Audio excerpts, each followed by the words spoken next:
Welcome back. Welcome back to BJ Tech News, episode 9. On this episode, I'm going to go over many things. One of the things that I'm going to go over is I'm going to continue the System Center Service Manager. I was doing a little testing, and one of the parts that I didn't completed or I didn't show you guys on episode 8 was how to get your service portal up and running. So your users can actually go to the portal and create a service ticket, and you guys are able to view the ticket and create the workflow. On this episode, I will not show you guys how to do the workflow as of yet. I'm still working around with that, but I will show you how to get the service portal up and running. So created this virtual machine. Again, I don't recommend doing this on virtual machines. You could try to get away with it if you guys have a heavy duty server that could handle 3 or 4 machines.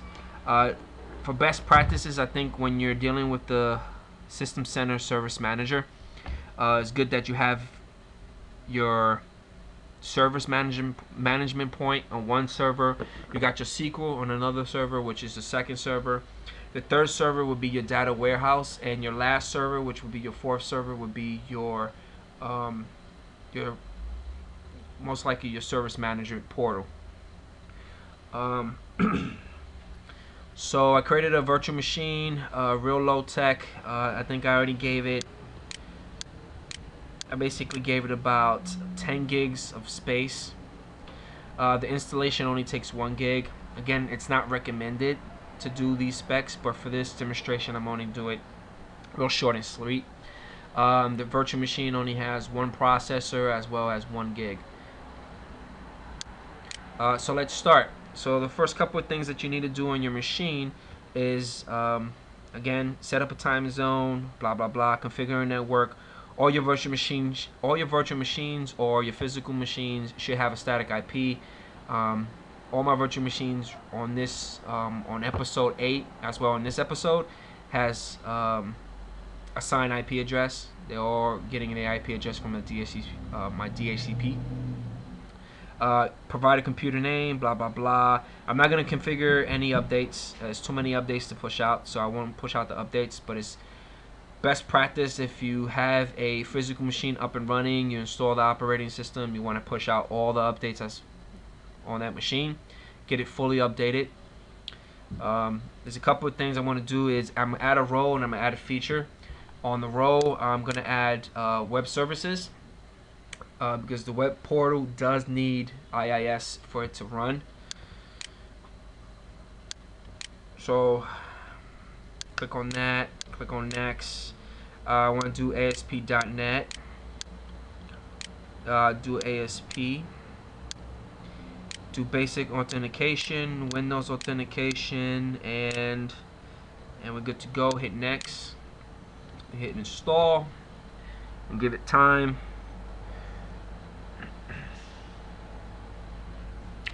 Let me check if I have the ISO embedded, so I can have that up and running.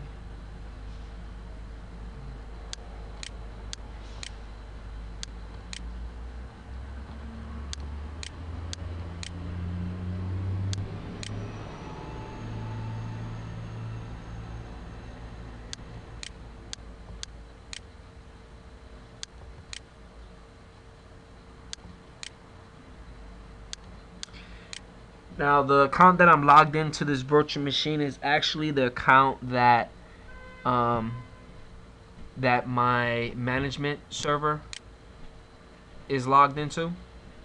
It seems that when you create the service portal with the system server service manager, it's best that you're using the same account that you created everything with.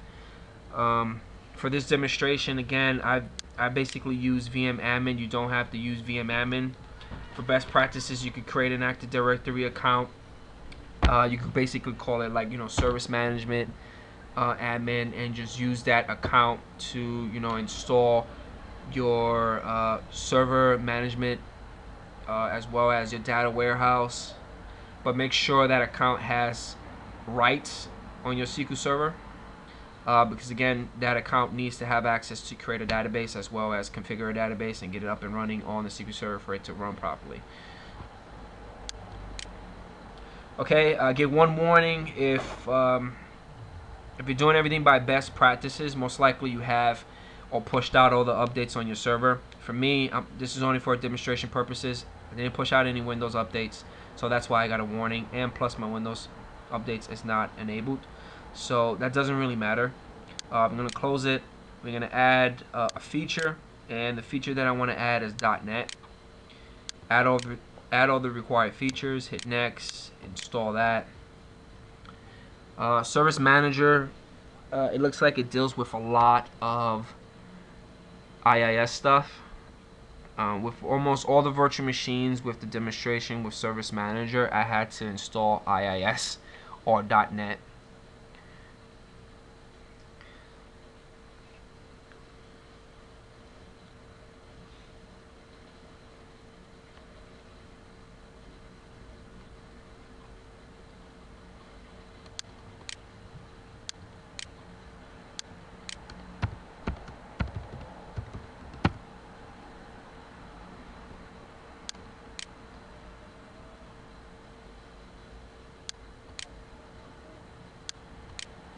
Okay, once again, .NET framework features are installed, but I got another warning because of the Windows updates. Don't have to worry about that now. We're gonna close that. Everything looks like it's good. There's one other thing. If you have a firewall on your LAN room or on your network, you have a DMZ most likely or a Sonic wall. That's basically what I have. I have a Sonic wall with a I think I have a Sonic Wall Pro 3060, which is a pretty good device. And we also have a DMZ with our web servers as well as our for our web servers and for Exchange. For this demonstration, I'm just gonna disable the firewall for now. I'm just gonna turn everything off.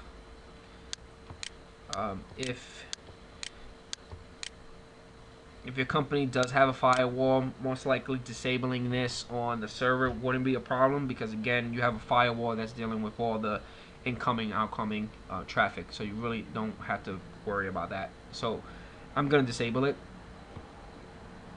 and close that.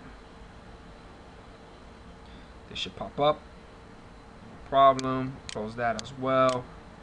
We're going to go into the Server Manager CD. And we're gonna install our service portal. It's pretty straightforward. It's pretty cool. I was playing with it the other night.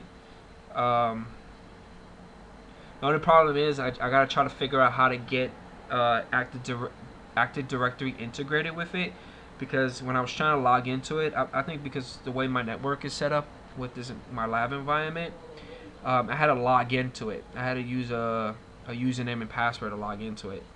So you want to either create a shortcut on the user's desktop, create a GPO, and create a shortcut on the user's desktop. They double click on it and automatically it signs them in. It's like a single sign-on.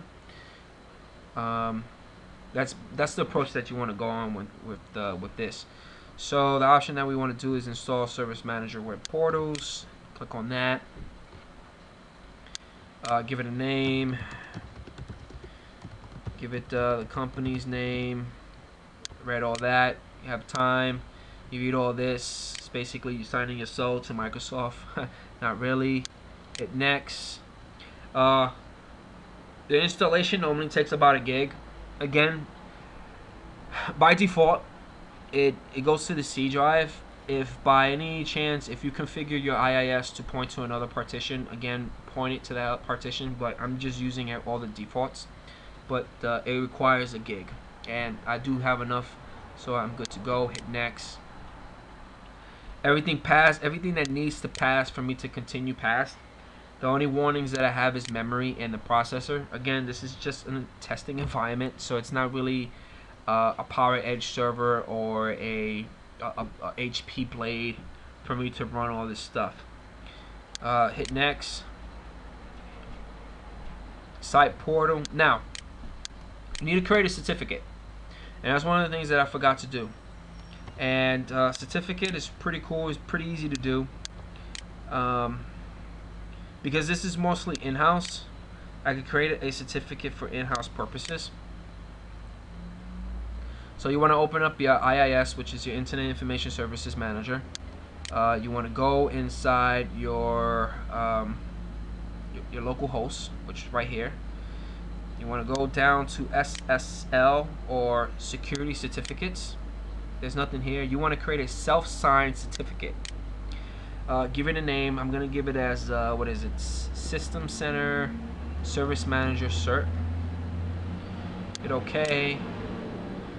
There you go. I'm going to minimize this. We're going to go back, then next. And if I click on the drop down, bam, you go there. Good to go. Hit next. Give it the database name. Guys, you already know my database. Again, if the user that you log into this machine is or has permission to access the database, you shouldn't have any problem with this. It's looking for a database to install the stuff in. Service Manager is the one that you want to install. Hit next. Give an account for the Service Management portal, and I'm going to use the actual account that I'm logged into this. Remember, you're probably going to use an account that you created on Active Directory that says maybe Service Manager. Enter the password, which domain, test it, good to go. Hit next. I don't want to participate now. I don't really care about this. This right here, I know with my previous video, I was like, best practices, I would check this, but again, I don't want to kill time and wait for this, because most likely if I check this off, it's going to go to Windows updates, and it's going to try to get all the updates, push all the updates down, and it's going to take forever. So I'm going to keep it short and sweet. Don't want to use Microsoft updates, and most likely your server is hooked up to your WSUS, and your server is actually getting all the security updates, all the Windows updates from your server rather than going to Windows. Hit next. Brief summary of everything that's going to happen on the installation: the virtual directory root, the management group name, the service management administrating group. So it's pulling all this information from our management point, and we're gonna hit next. We're gonna actually hit install and cross the fingers, and hopefully everything installs with no problem. I'm gonna close this up. Actually, I'm gonna keep this up, and I'm gonna close this up. I had a question. My friend actually asked, why should I install the self-service portal on another virtual machine? Correct me if I'm wrong, but I actually tested the self-service portal on the physical machine where the management portal, the management point server is at, and a lot of things were just acting up. I was able to get into it, but the visual, like the display, was like way off. The image, all the image links were broken. So I decided to create another virtual machine and test it out, and everything worked with no problem.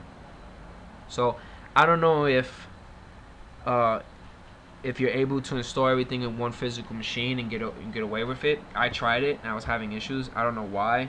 I know when I actually tried that out first, when I was doing it on the physical machine where the management point server is at, I forgot to create the SSL. So that was a boo-boo me.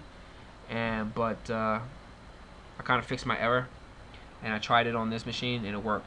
So setup is completed, successful, good. Again, best practices to check this off: hit close, open an encryption backup and restore wizard. If you have a file server or a file share somewhere, create a folder, whatever name you want to call it. Back up your self portal into that share, so you have a backup, so in case it crashes you can always recover quickly. For this demonstration, I'm not going to do that now. I'm going to hold close, and we're done. We're good to go. We actually have our portal up and running. We're going to go into our Internet Information Services Manager. I'm going to refresh this guy. Go to Sites, and there we go. We got a System Center Service Management Portal. And within it, we have 2 sites. We have one site that actually breaks down all the information, all the goodies that IT people will normally view, which is the analytic. And then we got the end user part. So if I'm not mistaken, let's open up a browser and see if I'm able to get it. Now, it's actually built on HTTPS, so if you try to do HTTP, it won't work, and you want to try to get into /end user. So the way that I'm getting into it would be BJ-portal would be the name of the server, and end user would be the actual name of the folder where all the ASP.NET and all that good stuff is at. So I'm going to hit enter. Security certificate. I'm going to proceed anyway.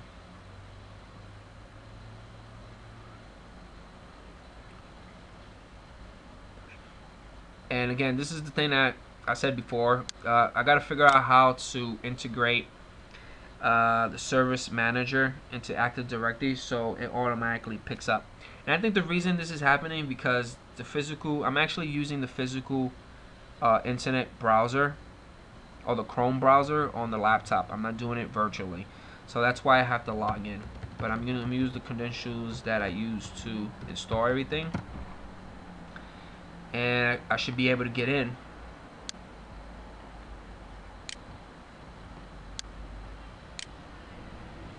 And let me go to 03. If you guys remember from my last video, 03 was the machine when I installed the server management. As you can see, I have already an incident right here, and that was what testing that I was doing the other night. So hopefully everything goes well, and bam. Let's see. So this is all. This is how it would look. As you can see, last night's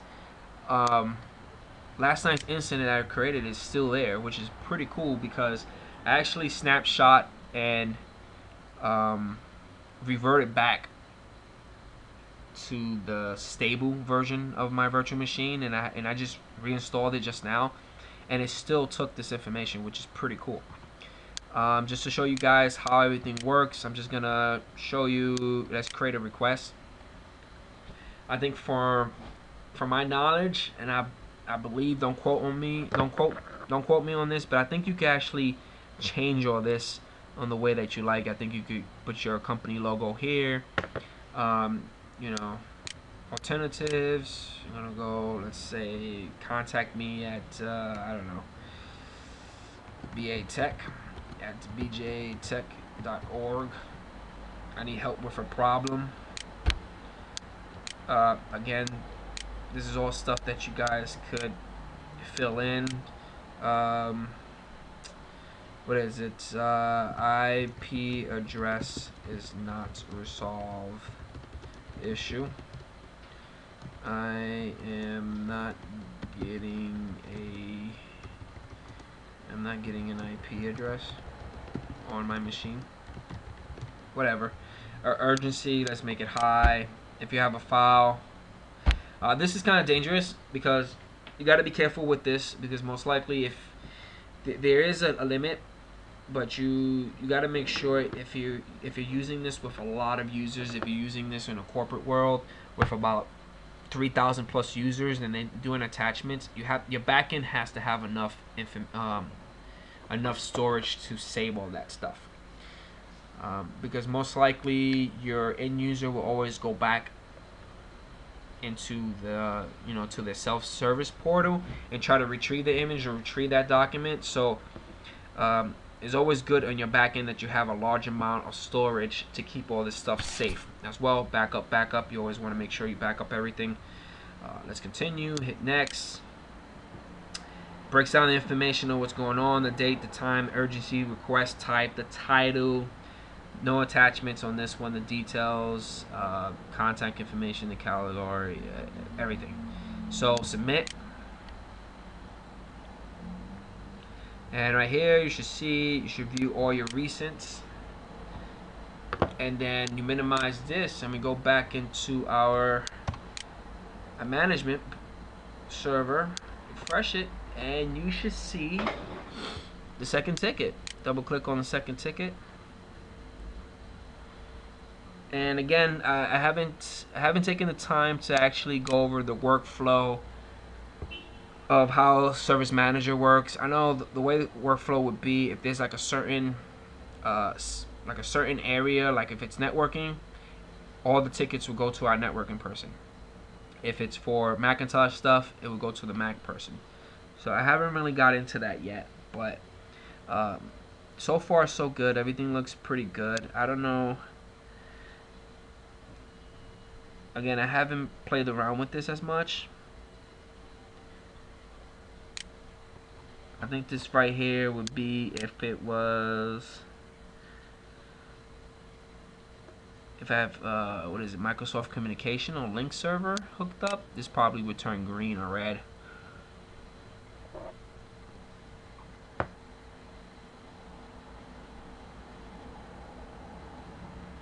Activate. Can only be activated if it's resolved. Cool. For that. It's really broken down. I mean, my history, I'm coming from Salesforce.com. So this is like a big, this is like a huge thing. This is pretty cool because you're able to manage everything. Like right now at my job right now, I implemented SysAid IT, which is pretty cool. It's one of those low budgeted softwares, but it gets the job done. Again, this is a Microsoft product. If you like a Microsoft shop, hey, go for it. If it works, it works. But this software, I think I have to test it out a little bit more before I actually talk to my IT manager and try to get it approved and pushed out and say we can move away from SysAid. But that's about it.